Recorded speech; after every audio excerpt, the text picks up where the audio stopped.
রাজনৈতিক দলগুলো নানা কথা বললেও ফেব্রুয়ারিতেই জাতীয় নির্বাচন অনুষ্ঠিত হবে। এরপর নির্বাচিত সরকারের কাছে দায়িত্ব হস্তান্তর করে উপদেষ্টা পরিষদ বিদায় নেবে বলে জানিয়েছেন আইন উপদেষ্টা আসিফ নজরুল। বলেন, ঘোষিত সময়ে নির্বাচন আয়োজনের জন্য সব প্রক্রিয়া চলছে। বিতর্কিত ও একতরফা হওয়ার কারণে বিগত ৩ জাতীয় নির্বাচনে পছন্দের প্রার্থীকে ভোট দেওয়ার সুযোগ পাননি ভোটাররা। গণ অভ্যুত্থানে আওয়ামী লীগ সরকারের পতনের পর ভোটের জন্য উন্মুখ তারা। দায়িত্ব নেয়ার ১ বছরের মাথায় প্রধান উপদেষ্টা ফেব্রুয়ারিতে নির্বাচনের ঘোষণা দিয়েছেন। ২০২৬ সালের ফেব্রুয়ারি মাসে জাতীয় নির্বাচন অনুষ্ঠানের আয়োজন করেন। এরপরও বিচার ও সংস্কার ইস্যুতে ঘোষিত সময়ে ভোট নিয়ে শঙ্কা আছে রাজনীতিতে। তবে আইন উপদেষ্টা দৃঢ়ভাবেই জানালেন, ভোট হবে ফেব্রুয়ারিতে রোজার আগেই। নির্বাচন অনুষ্ঠানে সরকার দৃঢ় প্রতিজ্ঞ। সকল কিছুই আমাদের যত স্টেপস আছে সকল কিছু আমরা মাথার মধ্যে এটাই রাখছি যে ফেব্রুয়ারিতে নির্বাচন, আমরা ফেব্রুয়ারিতে চলে যাব। আমাদের স্যার একজন সর্বজন স্বীকৃত একজন বিশ্ব পর্যায়ে নন্দিত মানুষ, উনি নিজে ঘোষণা করেছেন এবং ওনার এই ঘোষণার থেকে আমাদের পিছিয়ে আসার বিন্দুমাত্র চিন্তা নাই। নির্বাচন নিয়ে রাজনৈতিক দলগুলো নিজেদের স্বার্থে নানা বক্তব্য দিলেও এ নিয়ে উদ্বিগ্ন হওয়ার কিছু নেই বলে জানিয়েছেন ডক্টর আসিফ নজরুল। রাজনৈতিক দল তো বিভিন্ন উদ্দেশ্যে বিভিন্ন কথা বলে এবং ওইটা তো একটা রাজনীতির প্রক্রিয়া। আপনারা তো এটা সবসময় দেখছেনই। এখন বাংলাদেশে যারা ট্র্যাডিশনালি যে সমস্ত রাজনৈতিক কথাবার্তা হতো, এখনও ঠিক ওই রকমভাবেই কথাবার্তা হচ্ছে। কথাবার্তা খুব বেশি গুণগত পরিবর্তন হয় নাই। ফলে নির্বাচনের সময় নিয়ে কে কি বললো না বললো, এটা আপনার রাজনৈতিক প্রক্রিয়ার অংশ হিসেবেই দেখবেন। আইন উপদেষ্টা জানান, দুদক, বিচার বিভাগ ও নির্বাচন সংস্কার নিয়ে গঠিত কমিশনগুলো যে সুপারিশ করেছে তা আগামী ২ মাসের মধ্যে আইনে পরিণত করা হবে। আলমগীর স্বপন, যমুনা নিউজ, ঢাকা। আন্তর্জাতিক মানসম্পন্ন নির্বাচন করতে ইসিকে ৪ মিলিয়ন ইউরো সহায়তা দেবে ইউরোপীয় ইউনিয়ন। সকালে বৈঠকের পর এই আশ্বাস দিলেন রাষ্ট্রদূত মাইকেল মিলার। বলেন, পর্যবেক্ষক মোতায়েনের ক্ষেত্রে বাংলাদেশকে অগ্রাধিকার দিয়ে থাকে ইউরোপীয় জোট। তার প্রত্যাশা, আগামী নির্বাচন হবে সুষ্ঠু ও গ্রহণযোগ্য। ফেব্রুয়ারিতে নির্বাচন আয়োজনে কমিশনকে নির্দেশ দিয়েছেন প্রধান উপদেষ্টা। এরপরই জোরে সোরে চলছে প্রস্তুতি। চলতি সপ্তাহে নির্বাচনী রোডম্যাপ এবং আগস্টে সীমানা নির্ধারণের আপত্তি শুনানি শেষে চূড়ান্ত করবে কমিশন।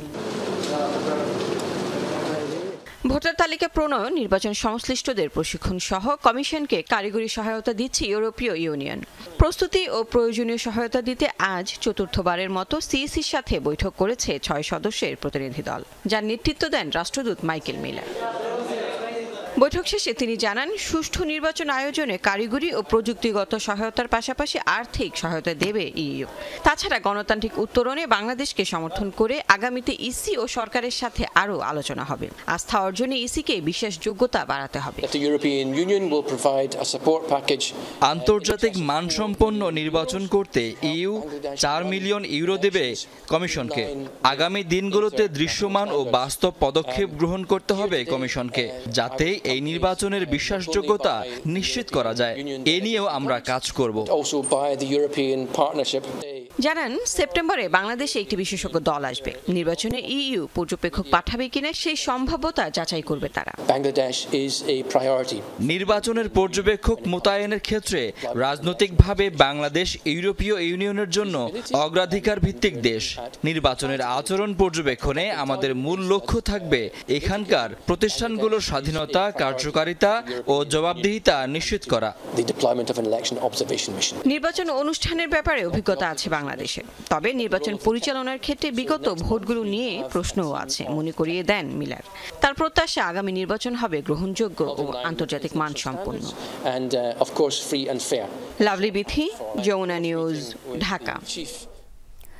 জুলাই সনদ নিয়ে আদালতে কোনো প্রশ্ন তোলা যাবে না, অঙ্গীকারনামায় ২টি ধারা সহ সনদের সূচনা ২, ৩, ৪ নম্বর দফা নিয়েও আপত্তি জানিয়েছে বিএনপি। দলের স্থায়ী কমিটির সদস্য সালাউদ্দিন আহমদ বলেন, সংবিধান সংশোধন ছাড়া ঐক্যমত্য হওয়া বাকি বিষয়গুলো এখনই অধ্যাদেশের মাধ্যমে বাস্তবায়ন সম্ভব। ফেব্রুয়ারিতে নির্বাচন নিয়ে দলের কোনো সংশয় নেই বলেও জানান বিএনপি নেতারা। এছাড়া কেন্দ্র ভোটার বান্ধব করারও দাবি তুলেছেন দলটির নেতারা। 4.5 দশকে পা রাখল স্বেচ্ছাসেবক দল। 1980 সালে প্রতিষ্ঠিত সংগঠনটির এবারে স্লোগান সংকটে দুর্যোগে মানুষের পাশে থাকার অঙ্গীকার। প্রতিষ্ঠাবার্ষিকীতে সংগঠনের সাবেক ও বর্তমান নেতাদের নিয়ে দলের প্রতিষ্ঠাতা জিয়াউর রহমানের সমাধিতে শ্রদ্ধা জানান বিএনপির সিনিয়র যুগ্ম মহাসচিব রুহুল কবির রিজভী। পরে তিনি বলেন, সুষ্ঠু নির্বাচন আয়োজনে ইসিকে রাজনৈতিক উদ্দেশ্যমূলক সব সিদ্ধান্ত বাতিল করতে হবে। রাজনৈতিক উদ্দেশ্য পরিণত হয়ে যে ভোট কেন্দ্রগুলো করা হয়েছে সেই ভোট কেন্দ্রগুলি বাতিল করে নতুন করে ভোটের জনগণের বিন্যাস দেখে এবং সত্যিকার অর্থে ভোট কেন্দ্র তারা নতুনভাবে ঘোষণা করবেন। এদিকে সমসাময়িক রাজনৈতিক পরিস্থিতি নিয়ে সাংবাদিকদের সাথে নিজ বাসায় মতবিনিময় করেন বিএনপির স্থায়ী কমিটির সদস্য সালাউদ্দিন আহমদ। জানান, ফেব্রুয়ারিতে নির্বাচন নিয়ে বিএনপির মধ্যে কোনো ধরনের সংশয় নেই। নির্বাচন আগামী 2026 সালের ফেব্রুয়ারির প্রথমার্ধেই হবে ইনশাআল্লাহ। নির্বাচন কমিশনের প্রস্তুতি প্রায় শেষ পর্যায়ে এবং বেশ কয়েকজন উপদেষ্টা খুব দৃঢ়ভাবে উচ্চারণ করছেন গত কয়েকদিনে। এটা নির্বাচনে আমাদের কোনো সংশয় নেই। যারা নির্বাচন নিয়ে বিভিন্ন কথাবার্তা হয়তো মাঠের বক্তৃতায় বলছেন, তারা হয়তো এটা নির্বাচনের কৌশল হিসেবে বিভিন্ন পক্ষকে চাপে রাখার জন্য হয়তো বলতে পারে। জুলাই সনদ নিয়ে বিএনপির অবস্থান ও আপত্তি নিয়েও কথা বলেন তিনি। জানান, অধ্যাদেশ জারির মাধ্যমে আইনগত নানা সংস্কার শুরু করেছে সরকার। কোনো আদালতে প্রশ্ন তোলা যাবে না, এই এখতিয়ার কি আমাদের সংবিধান কাউকে দিয়েছে? কারণ আর্টিকেল 31 অনুসারে কনস্টিটিউশনের এটা যে কোনো নাগরিকের অধিকার, আইনের আশ্রয় লাভ করার অধিকার, সেটাকে তো আমরা ভায়োলেট করলাম। তাহলে আদালতে যে কোনো আদালতে প্রশ্ন উত্থাপিত হবে না, এই বিষয়টা আমার মনে হয় এইভাবে উল্লেখ করা ঠিক হবে না। এখন যদি বলা হয় যে এই সমস্ত দলিলের সবকিছুই সংবিধানের উপরে প্রাধান্য পাবে, তো তাহলে পরে এটা একটা ব্যাড প্রেসিডেন্ট সৃষ্টি হবে ভবিষ্যতের জন্য। 2, 3, 4 সূচনায় যেটা ভূমিকা আছে, সেই ভূমিকার এই দুটো নিয়ে আমাদের কথা আছে। রাজধানীতে পৃথক অনুষ্ঠানে দলীয় নেতাকর্মীদের জনগণের সাথে সংযত আচরণের তাগিদ দেন বিএনপি স্থায়ী কমিটির সদস্য নজরুল ইসলাম খান। যদি জনগণ অসন্তুষ্ট হয়, জনগণ ভীত হয়, সন্ত্রস্ত হয়, তাহলে ক্ষতিগ্রস্ত তো দল হবে। আরেফিন শাকিল, যমুনা নিউজ, ঢাকা। ঢাকা বিশ্ববিদ্যালয় কেন্দ্রীয় ছাত্র সংসদ ডাকসু ও হল সংসদ নির্বাচন ঘিরে বাড়ছে পাল্টাপাল্টি অভিযোগ। অনেকেরই অভিযোগ, নির্দিষ্ট একটি দলকে সুবিধা দিতেই বাড়ানো হয়েছে মনোনয়নপত্র সংগ্রহ ও জমাদানের সময়। অবশ্য যাদের বিরুদ্ধে আপত্তি, সেই ছাত্রদলের দাবি ভিত্তিহীন এই অভিযোগ। বর্ধিত দিনে 93 জন সহ বিভিন্ন পদে মোট মনোনয়নপত্র সংগ্রহ করেছেন 658 জন শিক্ষার্থী। জমা পড়েছে 103টি। এখন পর্যন্ত শিবির সহ 3টি প্যানেলের পূর্ণাঙ্গ প্রার্থী ঘোষণা করা হলেও ছাত্রদল কিছুই জানায়নি। গণঅভ্যুত্থানের পর এমন নির্বাচনী আমেজ দেশে এই প্রথম। অপেক্ষায় ঢাকা বিশ্ববিদ্যালয়ের প্রায় 40,000 ভোটার বেছে নেবেন ডাকসু ও হল সংসদ নেতাদের। বর্ধিত সময়ে মঙ্গলবার সকাল থেকে মনোনয়নপত্র সংগ্রহ করেন অনেক প্রার্থী। তাদের প্রায় সবাই স্বতন্ত্রভাবে লড়বেন। রাজনীতিটা করেই সবকিছু করতে হবে, বিষয়টা এরকম না। আমার মনে হয় এই বিশ্ববিদ্যালয় যেহেতু একটা প্ল্যাটফর্ম আমাকে দিয়েছে, তো আমার মনে হয় বিশ্ববিদ্যালয়ের প্রতি আমার একটা দায়িত্ব আছে। আমরা যারা স্বতন্ত্র হিসেবে নির্বাচন করছি, আমরা দেখতেছি যে এখন পর্যন্ত লেভেল প্লেইং ফিল্ড আছে। ঢাকা বিশ্ববিদ্যালয়ের একটা বড় অংশ হচ্ছে সাধারণ শিক্ষার্থী, যারা কোনোভাবেই কোনো রাজনৈতিক দলের সাথে সম্পৃক্ত নয়, এবং তারা এমন কাউকেও চায় না যে আসুক যারা নিজেদের দলের এজেন্ডাকে বাস্তবায়ন করে। অনেকেই মনোনয়নপত্র জমাও দেন। দুপুরে শিবিরের প্যানেল ঐক্যবদ্ধ শিক্ষার্থী জোটের প্রার্থীরাও দেন মনোনয়নপত্র জমা। অভিযোগ, নির্দিষ্ট একটি দলকে সুবিধা দিতেই বাড়ানো হয়েছে জমা সংগ্রহের সময়সীমা। কোনো ধরনের পূর্ব পর্যালোচনা ছাড়া, কোনো ধরনের ডিসকাশন ছাড়া সরাসরি একদিন বাড়ায় দেওয়া এবং বাকিরা জমা দেওয়ার পর হঠাৎ করে ঘোষণা দেওয়া, এটি নিঃসন্দেহে বাকিদের পলিসি মেকিং এবং বাকিদের সিদ্ধান্ত গ্রহণের পরে নির্দিষ্ট একটি পক্ষকে সিদ্ধান্ত গ্রহণের সামগ্রিক সুবিধা দেওয়া এবং পলিসি মেকিংয়ে বিশেষ সুবিধা দেওয়ার নামান্তর। মধুর ক্যান্টিনে সংবাদ সম্মেলন করে পূর্ণাঙ্গ প্যানেল ঘোষণা করে বাম রাজনৈতিক দলের শিক্ষার্থী সংগঠনের জোট প্রতিরোধ পর্ষদ। নিজেদের সাধারণ জোট আখ্যা দিয়ে নেতারা বলেন, দুটি বিশেষ ছাত্র সংগঠনের কথাই চলছে নির্বাচন কমিশন। ৭১-এর গণহত্যাকারী শক্তি, ২৪-এর গণহত্যাকারী শক্তি, তাদের বিরুদ্ধে যে যুগপৎ গণতান্ত্রিক আন্দোলন, সেই গণতান্ত্রিক আন্দোলন আমরা গড়ে তুলব এবং সেই গণতান্ত্রিক আন্দোলনের পথে একটি পাথেয় হিসেবে থাকবে এই ডাকসু নির্বাচন।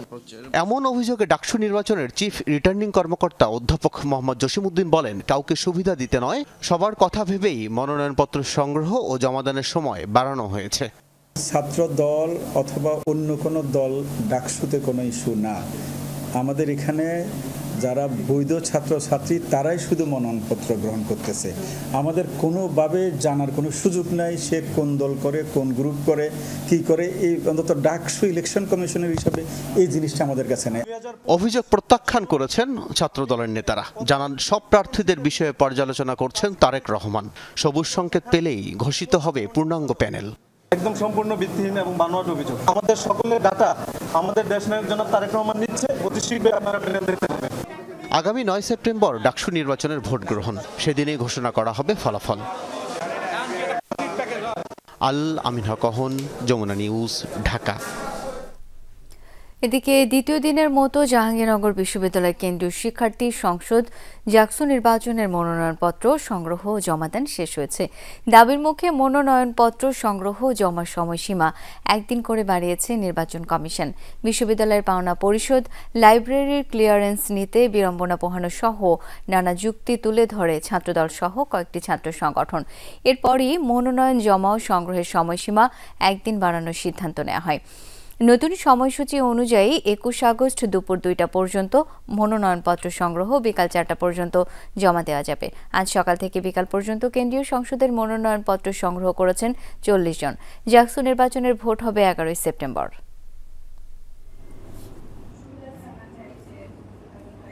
যে লিস্টটা দিয়েছে ভোটার তালিকা আপডেট লিস্ট, সেই লিস্টে আমি একজন বৈধ শিক্ষার্থী, কিন্তু আমার নাম ওখানে অন্তর্ভুক্ত করা হয়নি। সেই জন্য আমি এখানে আসছি যে আমার নামটা যুক্ত করা হয়। যেহেতু সময় কম এবং একদিন হয়তো বাড়ানো হয়েছে, 19 তারিখ নেওয়া হয়েছে, তো সেই জায়গায় টাইম টু টাইম শুরু করা গেলে হয়তো ব্যবস্থাপনাগুলো সুন্দর হয়। চিকিৎসা শেষে থাইল্যান্ডের ব্যাংকক থেকে দেশে ফিরেছেন বিএনপি মহাসচিব মির্জা ফখরুল ইসলাম আলমগীর। হযরত শাহজালাল আন্তর্জাতিক বিমানবন্দরে কথা বলছেন তিনি। আমরা এখন সরাসরি চলে যাচ্ছি তার বক্তব্যে। পিআর নিয়ে কথা বলছে, হতে দিবে না, সব মিলে এটাকে বিএনপির তরফ থেকে আপনারা কিভাবে দেখছেন? এটা কি আসলে কোনো রাজনৈতিক ষড়যন্ত্র কিনা বা সেটা? আমি তো সেটা আপনাকে আগেও বলেছি যে এটা আমরা বিশ্বাস করি যে আপনার পিআর পদ্ধতিতে জনগণের যে অধিকার সেটা পুরোপুরিভাবে আপনার প্রয়োগ করা হবে না, এবং সে জানে বুঝবেও না যে সে কাকে আপনার ভোট দিচ্ছে না দিচ্ছে। এটা তো মানুষের ইউজ না, এটা গ্রহণযোগ্য না। আর কিছু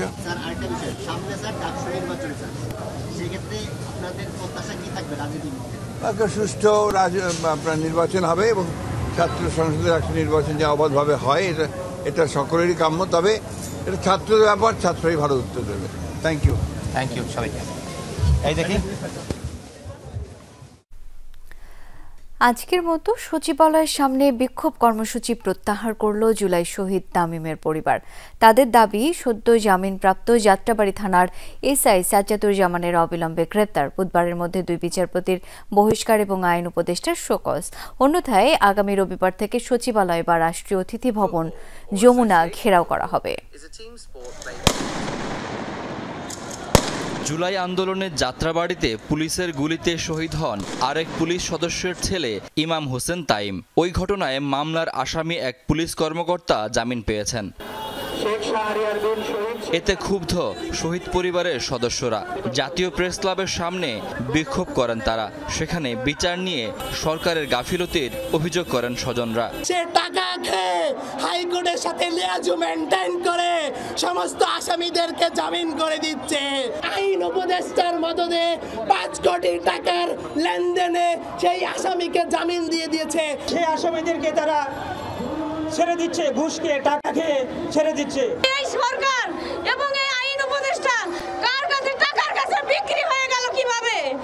তাদের অভিযোগ, সরকার বিচার ও শহীদ পরিবারকে স্বীকৃতি দিতে ব্যর্থ হয়েছে।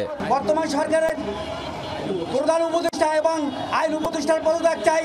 আসিফ নজরুল সাহেব, আপনি কিসের এজেন্ট স্পষ্ট করতে হবে। আপনারা থাকতে বিচার হবে না, এটা আমরা অনেক আগেই বুঝে গেছি। আপনারা দয়া করে স্বেচ্ছায় পদত্যাগ করুন। বিক্ষোভ শেষে প্রেস ক্লাব থেকে মিছিল নিয়ে সচিবালয়ের সামনে যান স্বজনরা।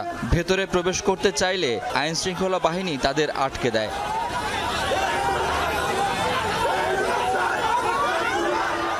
পরে তারা অবস্থান নেন সচিবালয়ের মূল ফটকের সামনের সড়কে। এতে কিছু সময়ের জন্য যান চলাচল বন্ধ হয়ে যায়। আসামিকে জামিন দেয়া বিচারক ও আইন উপদেষ্টার পদত্যাগের দাবি জানান আহত নিহতদের স্বজনরা।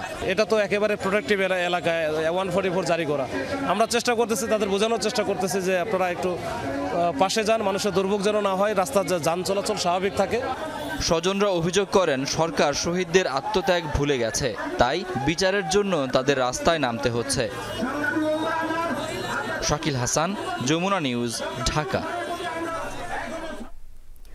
জুলাই হত্যা মামলায় এক পুলিশ সদস্যের জামিন আদেশের বিরুদ্ধে আপিল করা হয়েছে।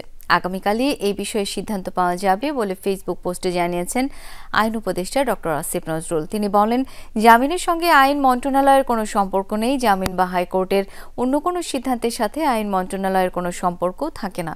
তবে তিনি আরও জানান, হাইকোর্ট উচ্চ আদালত হলেও তার সিদ্ধান্ত প্রশ্নের ঊর্ধ্বে নয়। তাই অ্যাটর্নি জেনারেলের অফিস থেকে ওই জামিন আদেশের বিরুদ্ধে আপিল করার কথা জানান আইন উপদেষ্টা। জামিন বাতিল হলে পুলিশ আসামিকে গ্রেপ্তার করবে বলে জানান আসিফ নজরুল।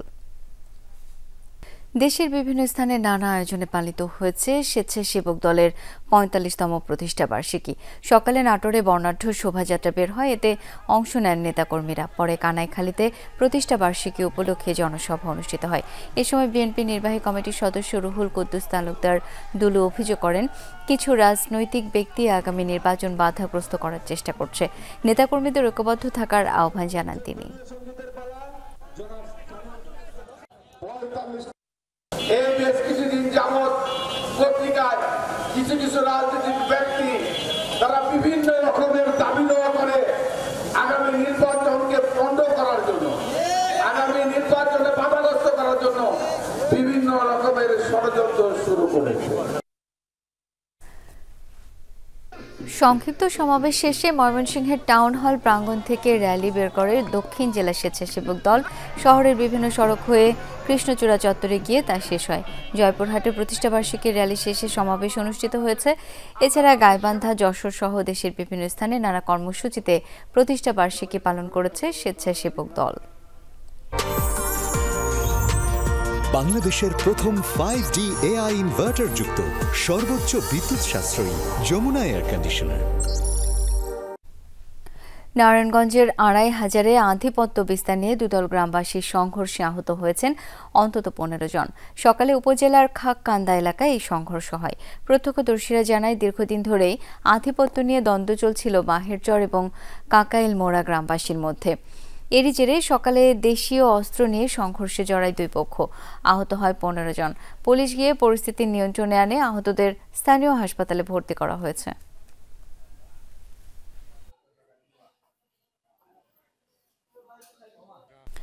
২১ আগস্টে গ্রেনেড মামলা হামলায় আইভি রহমান সহ ২৪ জনকে হত্যার বিচার নয়, এই মামলায় তারেক রহমানকে জড়ানোই ছিল শেখ হাসিনার মূল টার্গেট, এমন মন্তব্য করেছেন বিএনপির আইন সম্পাদক ও তারেক রহমানের আইনজীবী ব্যারিস্টার কায়সার কামাল।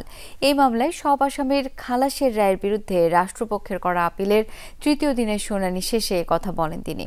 মামলায় সাক্ষী হলে আসামি থেকে নাম কাটানো হবে, এমন চাপ প্রয়োগ করে ১৭ জনকে সাক্ষী করা হয়েছে বলে জানান আইনজীবী শিশির মনির।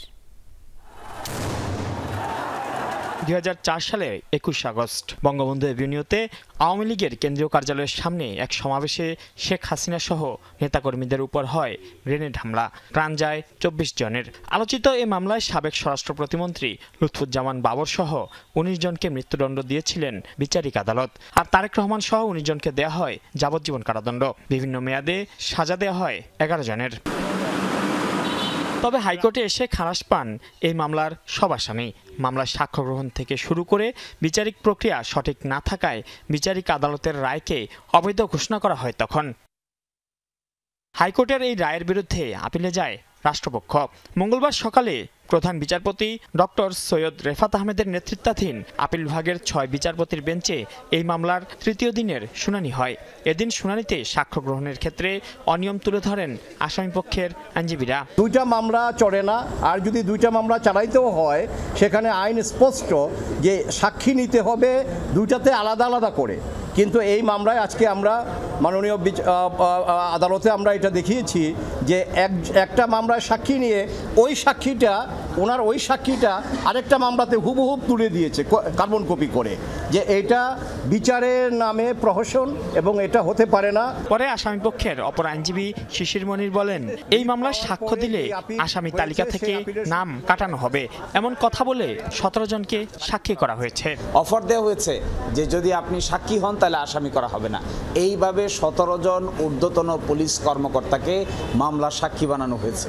তার মধ্যে টাস্ক ফোর্স ইন্টেলিজেন্সের যিনি প্রধান ছিলেন তাকেও এই মামলার সাক্ষী করা হয়েছে। 21 আগস্ট গ্রেনেড হামলা মামলার বিচার নয়, তারেক রহমানকে জড়ানোই ছিল শেখ হাসিনার মূল টার্গেট এমন মন্তব্য করেন ব্যারিস্টার কায়সার কামাল। মামলার যে বিষয়বস্তু দেখেন এবং যেভাবে মামলাটা পরিচালিত করেছে, এই মুফতি হান্নানকে স্বীকারোক্তিমূলক জবানবন্দি দিয়ে আব্দুল কাহার আকন্দ যিনি আওয়ামী লীগের মনোনয়ন পেয়ে নির্বাচন করেছেন তাকে দিয়ে, অর্থাৎ উনি চেয়েছেন আইবি রহমানের বিচার না, উনি চেয়েছিলেন জনাব তারেক রহমানকে এই মামলায় অভিযুক্ত করার জন্য। বুধবার আপিল বিভাগে আবারও শুনানি হবে এই মামলার। আপিল ও খালাসের রায় বহাল থাকবে এমন প্রত্যাশা তারেক রহমানের আইনজীবীর। Mainul Maruf, Jamuna news, Dhaka. FIFA tier 2 ম্যাচে বাংলাদেশ অনূর্ধ্ব 23 দলকে 1-0 গোলে হারিয়েছে বাহরাইন। এই ম্যাচে অভিষেক হয়েছে বাংলাদেশি বংশোদ্ভূত যুক্তরাষ্ট্র প্রবাসী ডিফেন্ডার জায়ান আহমেদ ও ডেনমার্ক প্রবাসী তানিল সালেকের। বাংলাদেশ দল পেনাল্টি থেকে একমাত্র গোল হজম করে, যদিও বাকি সময়টা লাল সবুজের প্রতিনিধিরা সমান তালে লড়াই করেছে। তবে ব্যবধান শোধ করতে ব্যর্থ হয় দল। জায়ান ম্যাচের মূল একাদশীর সুযোগ পান আর তামিলকে কোচ সাইফুল বারী টিটু নামান দ্বিতীয়ার্ধে। 22 আগস্ট দুই দলের মধ্যে হবে দ্বিতীয় ম্যাচ। বাহরাইনে প্রথম ম্যাচে খেলতে পারেনি ফরওয়ার্ড শেখ মোরসালিন। এদিকে প্রথম ম্যাচটির মতো দ্বিতীয়টিও হবে ক্লোজ ডোরে। দলের পারফরমেন্স আলহামদুলিল্লাহ সবাই খেলছে, ভালো খেলছে সবাই। তো আমাদের কিছু মিস্টেক ছিল, তো ওইগুলো কোচ কারেক্ট করে আমাদেরকে জানাবে। তো আমরা ওই অনুযায়ী আবার পরের ম্যাচ 22 তারিখে আমরা প্রস্তুত হব ইনশাল্লাহ। ইউক্রেনের প্রেসিডেন্ট ভলোদিমির জেলেনস্কির সঙ্গে 2 সপ্তাহের মধ্যে বৈঠকে বসবেন রাশিয়ার প্রেসিডেন্ট ভ্লাদিমির পুতিন। সোমবার হোয়াইট হাউসে মার্কিন প্রেসিডেন্টের সাথে আলোচনার পর এই ইস্যুতে রাজি। এই মামলায় সব আসামির খালাসের রায়ের বিরুদ্ধে রাষ্ট্রপক্ষের করা আপিলের 3য় দিনের শুনানি শেষে কথা বলেন তিনি। মামলায় সাক্ষী হলে আসামি থেকে নাম কাটানো হবে এমন চাপ প্রয়োগ করে 17 জনকে সাক্ষী করা হয়েছে বলে জানান আইনজীবী শিশির মনির। 2004 সালের 21 আগস্ট বঙ্গবন্ধু এভিনিউতে আওয়ামী লীগের কেন্দ্রীয় কার্যালয়ের সামনে এক সমাবেশে শেখ হাসিনা সহ নেতাকর্মীদের উপর হয় গ্রেনেড হামলা, প্রাণ যায় 24 জনের। আলোচিত এই মামলায় সাবেক স্বরাষ্ট্র প্রতিমন্ত্রী লুৎফুজ্জামান বাবর সহ 19 জনকে মৃত্যুদণ্ড দিয়েছিলেন বিচারিক আদালত। আর তারেক রহমান সহ 19 জনকে দেয়া হয় যাবজ্জীবন কারাদণ্ড। বিভিন্ন মেয়াদে সাজা দেওয়া হয় 11 জনের। তবে হাইকোর্টে এসে খালাস পান এই মামলার সব আসামি। মামলার সাক্ষ্য গ্রহণ থেকে শুরু করে বিচারিক প্রক্রিয়া সঠিক না থাকায় বিচারিক আদালতের রায়কে অবৈধ ঘোষণা করা হয়। তখন হাইকোর্টের এই রায়ের বিরুদ্ধে আপিলে যায় রাষ্ট্রপক্ষ। মঙ্গলবার সকালে প্রধান বিচারপতি ডক্টর সৈয়দ রেফাত আহমেদের নেতৃত্বাধীন আপিল বিভাগের 6 বিচারপতির বেঞ্চে এই মামলার 3য় দিনের শুনানি হয়। এদিন শুনানিতে সাক্ষ্য গ্রহণের ক্ষেত্রে অনিয়ম তুলে ধরেন আসামিপক্ষের আইনজীবীরা। 2টা মামলা চলে না, আর যদি 2টা মামলা চালাইতেও হয় সেখানে আইন স্পষ্ট যে সাক্ষী নিতে হবে 2টাতে আলাদা আলাদা করে। কিন্তু এই মামলায় আজকে আমরা মাননীয় আদালতে আমরা এটা দেখিয়েছি যে একটা মামলায় সাক্ষী নিয়ে ওই সাক্ষীটা ওনার ওই সাক্ষীটা আরেকটা মামলাতে হুবহুব তুলে দিয়েছে কার্বন কপি করে, যে এটা বিচারের নামে প্রহসন এবং এটা হতে পারে না। পরে আসামিপক্ষের অপর আইনজীবী শিশির মনির বলেন, এই মামলায় সাক্ষ্য দিলে আসামি তালিকা থেকে নাম কাটানো হবে এমন কথা বলে 17 জনকে সাক্ষী করা হয়েছে। অফার দেওয়া হয়েছে যে যদি আপনি সাক্ষী হন তাহলে আসামি করা হবে না। এইভাবে 17 জন ঊর্ধ্বতন পুলিশ কর্মকর্তাকে মামলার সাক্ষী বানানো হয়েছে। তার মধ্যে টাস্ক ফোর্স ইন্টেলিজেন্সের যিনি প্রধান ছিলেন তাকেও এই মামলার সাক্ষী করা হয়েছে। 21 আগস্ট গ্রেনেড হামলা মামলার বিচার নয়, তারেক রহমানকে জড়ানোই ছিল শেখ হাসিনার মূল টার্গেট এমন মন্তব্য করেন ব্যারিস্টার কায়সার কামাল। মামলার যে বিষয়বস্তু দেখেন এবং যেভাবে মামলাটা পরিচালিত করেছে, এই মুফতি হান্নানকে স্বীকারোক্তিমূলক জবানবন্দি দিয়ে আব্দুল কাহার আকন্দ যিনি আওয়ামী লীগের মনোনয়ন পেয়ে নির্বাচন করেছেন তাকে দিয়ে, অর্থাৎ উনি চেয়েছেন আইবি রহমানের বিচার না, উনি চেয়েছিলেন জনাব তারেক রহমানকে এই মামলায় অভিযুক্ত করার জন্য। বুধবার আপিল বিভাগে আবারও শুনানি হবে এই মামলার। আপিল ও খালাসের রায় বহাল থাকবে এমন প্রত্যাশা তারেক রহমানের আইনজীবীর। Mainur Maruf, Jamuna news, Dhaka. FIFA tier 2 ম্যাচে বাংলাদেশ অনূর্ধ্ব 23 দলকে 1-0 গোলে হারিয়েছে বাহরাইন। এই ম্যাচে অভিষেক হয়েছে বাংলাদেশি বংশোদ্ভূত যুক্তরাষ্ট্র প্রবাসী ডিফেন্ডার জায়ান আহমেদ ও ডেনমার্ক প্রবাসী তানিল সালেকের। বাংলাদেশ দল পেনাল্টি থেকে একমাত্র গোল হজম করে, যদিও বাকি সময়টা লাল সবুজের প্রতিনিধিরা সমান তালে লড়াই করেছে। তবে ব্যবধান শোধ করতে ব্যর্থ হয় দল। জায়ান ম্যাচের মূল একাদশীর সুযোগ পান আর তামিলকে কোচ সাইফুল বারী টিটু নামান দ্বিতীয়ার্ধে। 22 আগস্ট দুই দলের মধ্যে হবে দ্বিতীয় ম্যাচ। বাহরাইনে প্রথম ম্যাচে খেলতে পারেনি ফরওয়ার্ড শেখ মোরসালিন। এদিকে প্রথম ম্যাচটির মতো দ্বিতীয়টিও হবে ক্লোজ ডোরে। দলের পারফরমেন্স আলহামদুলিল্লাহ সবাই খেলছে, ভালো খেলছে সবাই। তো আমাদের কিছু মিস্টেক ছিল, তো ওইগুলো কোচ কারেক্ট করে আমাদেরকে জানাবে। তো আমরা ওই অনুযায়ী আবার পরের ম্যাচ 22 তারিখে আমরা প্রস্তুত হব ইনশাল্লাহ। ইউক্রেনের প্রেসিডেন্ট ভলোদিমির জেলেনস্কির সঙ্গে 2 সপ্তাহের মধ্যে বৈঠকে বসবেন রাশিয়ার প্রেসিডেন্ট ভ্লাদিমির পুতিন। সোমবার হোয়াইট হাউসে মার্কিন প্রেসিডেন্টের সাথে আলোচনার পর এই ইস্যুতে রাজি। ইউক্রেনের প্রেসিডেন্ট ভলোদিমির জেলেনস্কির সঙ্গে 2 সপ্তাহের মধ্যে বৈঠকে বসবেন রাশিয়ার প্রেসিডেন্ট ভ্লাদিমির পুতিন। সোমবার হোয়াইট হাউসে মার্কিন প্রেসিডেন্টের সাথে আলোচনার পর এই ইস্যুতে রাজি হয়েছেন 2 নেতা। এই বিষয়টি জানিয়েছেন জার্মান চ্যান্সেলর ফ্রেডরিক মার্জ। তবে এখনও নির্ধারিত হয়নি বৈঠকস্থল। প্রতিবেশী 2 রাষ্ট্রপ্রধানের বৈঠকের পর অনুষ্ঠিত হবে ত্রিপক্ষীয় সামিট, যাতে পুতিন, জেলেনস্কি ছাড়াও অংশ নেবেন মার্কিন প্রেসিডেন্ট ডোনাল্ড ট্রাম্প। সোমবার হোয়াইট হাউসে রুশ ইউক্রেন যুদ্ধ বন্ধে কার্যকর আলোচনা হয়েছে বলে জানিয়েছেন ট্রাম্প, জেলেনস্কি 2 নেতাই। ওই বৈঠকের পর যৌথ আলোচনায় অংশ নেন ন্যাটোভুক্ত দেশগুলোর নেতারা। ছিলেন ফরাসি president Emmanuel Macron, German chancellor Friedrich Merz, NATO মহাসচিব মার্ক রুট সহ বেশ কয়েকজন ইউরোপীয় নেতা। ইউক্রেনের নিরাপত্তা সুরক্ষার বিষয়ে একমত হন তারা।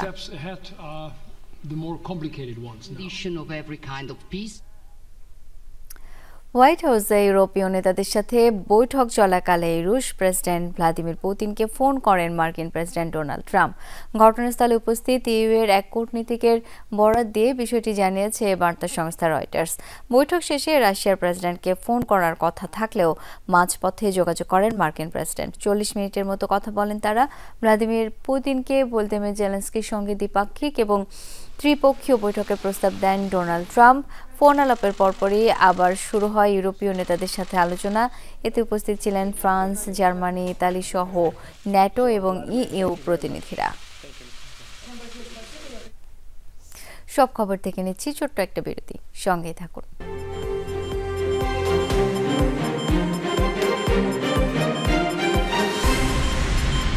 এনবিআরের সদস্য একেএম বদিউল আলম, লুৎফুল আজিম সহ 17 কর্মকর্তার বিরুদ্ধে অবৈধ সম্পদের খোঁজ পেয়েছে দুদক, যার প্রেক্ষিতে তাদের সম্পদের হিসাব চেয়ে নোটিশ দেওয়া হয়েছে বলে জানান সংস্থাটির মহাপরিচালক। দুদক জানায় 1.5 মাসের অনুসন্ধানে তাদের বিরুদ্ধে অবৈধ সম্পদ অর্জনের প্রমাণ পেয়েছে, যার প্রেক্ষিতে এনবিআরের 2 সদস্য একেএম বদিউল আলম, লুৎফুল আজিম সহ 17 কর্মকর্তার সম্পদ বিবরণী দাখিলের নোটিশ জারি করা হয়েছে বলে জানান মহাপরিচালক। এদিকে সিৎকার গ্রুপের রণ হক শিকদার, রিক হক শিকদার সহ 26 জনের বিরুদ্ধে মামলা করেছে। এছাড়া ভুয়া অ্যাকাউন্ট খুলে 2,60,00,000 টাকা আত্মসাতের অভিযোগে গাজীপুর সিটির সাবেক মেয়র জাহাঙ্গীর আলম সহ 7 জনের বিরুদ্ধেও মামলা হয়েছে। ময়মনসিংহে বাস কাউন্টারে হামলা ও ভাঙচুর চালিয়েছে দুর্বৃত্তরা। এই ঘটনায় বন্ধ আছে ঢাকার সাথে বাস যোগাযোগ। বিকেলে ময়মনসিংহ নগরের মাসকান্দা ইউনাইটেড পরিবহনের বাস কাউন্টারে হামলা হয়। এ সময় এলাকায় উত্তেজনা ছড়িয়ে পড়ে। প্রত্যক্ষদর্শীরা জানান, হঠাৎ একদল লোক বাস কাউন্টারে ঢুকে ভাঙচুর চালালে অফিসের আসবাবপত্র ক্ষতিগ্রস্ত হয়।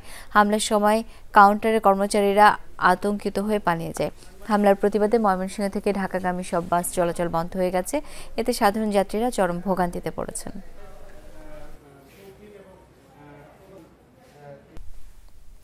বাংলাদেশের বাতাস নিরাপদ বা স্বাস্থ্যসম্মত নয়, এই মন্তব্য করেছেন এনসিপি নেতা ডাক্তার তাসনিম জারা। শুধু বাংলাদেশের নয়, এটি হিমালয় অঞ্চলের দেশগুলোরও সমস্যা উল্লেখ করেন উপদেষ্টা সুপ্রদীপ চাকমা। তার আশঙ্কা, সমন্বিত উদ্যোগে বায়ুমান রক্ষা করতে না পারলে সইতে হবে ভয়াবহ প্রভাব। কাঠমান্ডু থেকে আমাদের বিশেষ প্রতিনিধি মাহফুজ মিশুর রিপোর্ট। নেপালের কাঠমান্ডুতে হিন্দুকুশ হিমালয় পার্লামেন্ট মিটের শেষ দিন।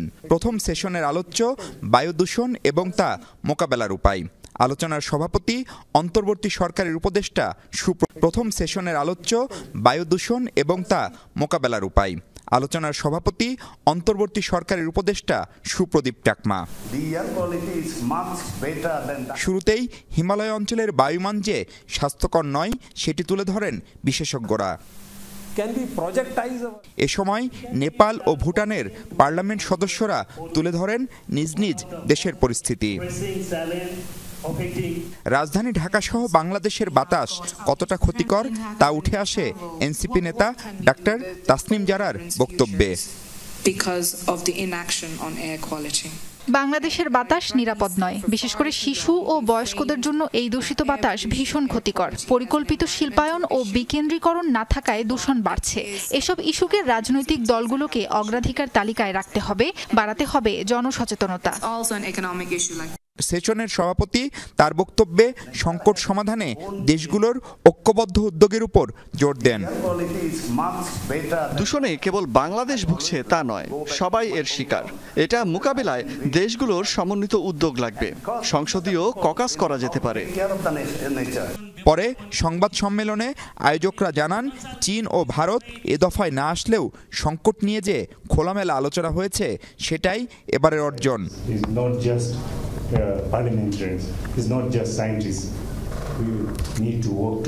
প্রত্যাশা নিয়মিত হবে এমন সম্মেলন, আর তাতে যুক্ত হবে সকল দেশ। জলবায়ু পরিবর্তনের ক্ষতিকর প্রভাব মোকাবেলায় এই অঞ্চলের দেশগুলো কি করতে পারে তা নিয়ে বেশ আলোচনা হলো গত দুদিন ধরে ইসিমোডের এই সম্মেলনে। কিন্তু শেষ পর্যন্ত কাজের কাজ কতটুকু হলো তা নিয়ে প্রশ্ন আছে খোদ আলোচকদের মধ্যেই। কারণ বড় দুই দেশ চীন এবং ভারতের সংসদ সদস্যরা অংশ না নেওয়ায় শেষ পর্যন্ত সমন্বিত কোনো উদ্যোগ আদৌ নেওয়া যাবে কিনা সেই প্রশ্ন সবার মনেই। মাহফুজ বিশু, যমুনা নিউজ, কাঠমান্ডু, নেপাল। ফরিদপুরের মধুখালীতে নিখোঁজে 3 দিন পর এক শিক্ষার্থীর মরদেহ উদ্ধার করেছে পুলিশ। আটক করা হয়েছে দুজনকে। সোমবার রাতে উপজেলার কোরকদি ইউনিয়নের বাঁশপুর থেকে উদ্ধার করা হয় কিশোর তামিমের মরদেহ। গত 15 আগস্ট থেকে নিখোঁজ ছিল ওই শিক্ষার্থী। অপহরণের ঘটনায় তুহিন শেখ নামের একজনকে আটকের পর তার দেয়া তথ্যের ভিত্তিতে উদ্ধার করা হয় মরদেহ। তামিমের পরিবার জানায়, নিখোঁজের পর 15 লাখ টাকা মুক্তিপণ দাবি করা হয়েছিল। পুলিশ জানায়, তদন্ত করে ঘটনার সাথে সম্পৃক্ত সকলকেই আইনের আওতায় আনা হবে। আটককৃত দুজনকে গ্রেপ্তার দেখিয়ে 7 দিনের রিমান্ড চেয়ে আদালতে পাঠানো হয়েছে। রাষ্ট্র সংস্কার ও জুলাই হত্যাকাণ্ডের বিচারের কোনো দৃশ্যমান অগ্রগতি হওয়ার আগেই নির্বাচনের ঘোষণা দেয়ায় প্রধান উপদেষ্টার প্রতি সন্দেহ সৃষ্টি হয়েছে বলে মন্তব্য করেছেন ইসলামী আন্দোলন বাংলাদেশের আমির সৈয়দ মোহাম্মদ রেজাউল করিম। বিকেলে বাইতুল মাকাররম মসজিদের উত্তর গেটে জুলাই সনদের আইনি ভিত্তি, আইন শৃঙ্খলা পরিস্থিতি নিয়ন্ত্রণ ও পিআর পদ্ধতিতে নির্বাচনের দাবিতে সমাবেশ করে ইসলামী আন্দোলন। রেজাউল করিম বলেন, জুলাই আন্দোলনের শহীদ ও আহতদের রক্তের উপর দাঁড়িয়ে বিচার ও রাষ্ট্র সংস্কার ছাড়া নির্বাচনের কথা বলার কোনো সুযোগ নেই। বলেন, ছাত্র জনতা রাজপথ ছেড়ে দেয়নি, দেবেও না। প্রয়োজনে আবারও রাজপথে আন্দোলনের হুঁশিয়ারি দেন তিনি। একই সাথে পিআর পদ্ধতিতে নির্বাচনের দাবি জানান। সমাবেশ শেষে বিক্ষোভ মিছিল করে ইসলামী আন্দোলনের নেতাকর্মীরা। আপনার জাতীয় নির্বাচন ঘোষণা করাটা এটা আমাদের কাছে কিন্তু বিভিন্ন দিক থেকে সন্দেহ তৈরি হয়েছে। আমরা কিন্তু রাজপথে আসি যতক্ষণ পর্যন্ত আমাদের এই দেশ সুন্দর না হবে, আমাদের কাঙ্ক্ষিত সংস্কার বাস্তবায়ন না হবে। আমরা কিন্তু রাজপথে আসি যতক্ষণ পর্যন্ত আমাদের এই দেশ সুন্দর না হবে, আমাদের কাঙ্ক্ষিত সংস্কার বাস্তবায়ন না হবে, যতক্ষণ পর্যন্ত বিচার খুনিদের দৃশ্যমান না হবে, ততক্ষণ পর্যন্ত পূর্বের নিয়মে এই নির্বাচন বাংলার জমিনের ভিতরে হতে পারে না, হতে দেওয়া হবে না। বাংলাদেশের জুলাই অভ্যুত্থান নিয়ে চিত্র ও গ্রাফিতি প্রদর্শনীর আয়োজন করেছে কাঠমান্ডুর বাংলাদেশ দূতাবাস। মঙ্গলবার বিকেলে বাংলাদেশ দূতাবাসে আয়োজনে জাতিসংঘ, অস্ট্রেলিয়া, মালয়েশিয়া, পাকিস্তান সহ বিভিন্ন দেশের মিশন প্রধান ও কূটনীতিকরা অংশ নেন। তাদের স্বাগত জানিয়ে বাংলাদেশের রাষ্ট্রদূত শফিকুর রহমান বলেন, তারুণ্যের অভিযাত্রায় এগিয়ে যেতে চায় আগামীর বাংলাদেশ। আমন্ত্রিত বিদেশি অতিথিদের প্রদর্শনী ঘুরে দেখান রাষ্ট্রদূত। এ সময় জুলাই গণঅভ্যুত্থান নিয়ে নির্মিত প্রামাণ্যচিত্র প্রদর্শন করা হয়। বান্দরবানে আন্তঃ-উপজেলা ভিত্তিক বান্দরবান সেনা রিজিয়ন কাপ ফুটবল প্রতিযোগিতা 2025-এর ফাইনাল খেলা অনুষ্ঠিত হয়। শিরোপার মঞ্চে নয়াপতং ইউনিয়ন দলকে 1-0 গোলে পরাজিত করে চ্যাম্পিয়ন হয়েছে রোয়াংছড়ি সদর ইউনিয়ন দল। এই রিজিয়ন কাপ ফুটবল প্রতিযোগিতা বান্দরবানের 7টি উপজেলায় অনুষ্ঠিত হয়েছে। অংশগ্রহণকারী টিমের বেস্ট ফুটবলারদের নিয়ে গঠন করা হবে উপজেলা ভিত্তিক টিম। এরপর জেলা পর্যায়ে 7 উপজেলা ও Bandarban cantonment public school and college team সহ 8 দল নিয়ে আগামী সেপ্টেম্বরে বান্দরবান জেলা স্টেডিয়ামে টুর্নামেন্টটি আয়োজন করা হবে। আয়োজকরা জানান, বান্দরবানে ফুটবল খেলাকে সমৃদ্ধ করতে এবং দেশের জন্য প্রতিভাবান খেলোয়াড় তৈরি এই আয়োজনের মূল উদ্দেশ্য। বাংলাদেশ সেনাবাহিনী আমাদের এই আজকের রোয়াংছড়ি ক্রীড়ার মধ্যে আমাদেরকে অনেক সাপোর্ট দিয়েছে। সেনাবাহিনী সেনা রিজন কাপ খেলা আয়োজন করেছে, এই জন্য ওনাদেরকে ধন্যবাদ। এখানকার স্থানীয় বাসিন্দা যারা আছেন তারা সকলেই চায় যে এই ধরনের প্রতিযোগিতাগুলো কন্টিনিউ থাকুক এবং প্রচলন থাকুক। খেলার মাধ্যমে হয়তো অনেক প্লেয়ার উঠে যাবে, ভালো একটা পর্যায়ে খেলবে, জেলা টিমে বা ওই বান্দরবান সদরে হোক বা যে কোনো কিছু ভালো পর্যায়ে খেলতে পারবে। অযথা হর্ন বাজানো বন্ধে 4 প্রতিষ্ঠানের সমন্বয়ে র্যালি অনুষ্ঠিত হয়েছে রাজধানীতে। শতাধিক মানুষের অংশগ্রহণে এই র্যালির মধ্য দিয়ে বার্তা দেওয়া হয় অযথা হর্ন না বাজানোর। দুপুরে অভিজাত একটি আবাসিক এলাকায় শুরু হয় র্যালিটি। এর আগে আয়োজকরা যত্রতত্র হর্ন বাজানোর ক্ষতিকর প্রভাবগুলো তুলে ধরেন। বলেন, শব্দ দূষণ রোধে নতুন নতুন পদক্ষেপ নিতে হবে, সেই সাথে প্রত্যেককে নিজের অবস্থান থেকে সচেতন হওয়ার আহ্বান জানান তারা। অংশগ্রহণকারীরা জানান, রাজধানীর সবগুলো আবাসিক এলাকায় এই কর্মসূচি পালন করবেন তারা।